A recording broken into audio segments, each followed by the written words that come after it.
कहाँ रहलू हो? अइलू ना? अरे कल सरस्वती पूजा है, जाए के बाद दूसरा गांव में पूजा करे। अपन गांव छोड़ के तो दूसरा गांव में पूजा करे काहे जइबे? लागत है तोरा के रितेशवा लाइन दे के चालू कइले बा। शक करत रहा हमरा प्यार पर। अरे तोरा पर शक बा हमरा। अरे चंदा के देम 5000 के जोबान ले बानी हम। केहू कह के हमरा 5000 चंदा दे के बा, लेकिन एगो तू बड़ा कि 1 रुपया दे खाती हमरा के तू तैयार नहीं ख। हमरा के मत छुआ तू। रे हर साल चंदा ना दियला रे बुढ़वा, ते बीच में कहां उतर रे? ज्यादा चिल्ले तो ही दाब दे। केने बारे रे? कौन हरे?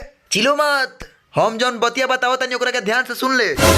ते बोले रलिस चंदा दे प्रसाद बनवाए खातिर, और ते कुत्ता साला 1 रुपया ना देले।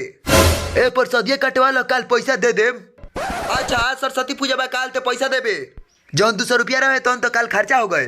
कटवा ना प्रसादिया, हम लिया के तुरंत पैसा दे देम। जोरे सरते गला यहाँ एगो फूटी करी हला ने कहते प्रसादी कटवाए कहता रे सरस्वती में तो विचार करी हन। चंदा 10 सरस्वती पूजा के। ए तो ओसे का चंदा नहीं कैमरा लगे। नो नो नो नो। साला इस सुबेरे से दिमाग जरा कर रख ले बा हमार। का रे ते चंदा ना देबे?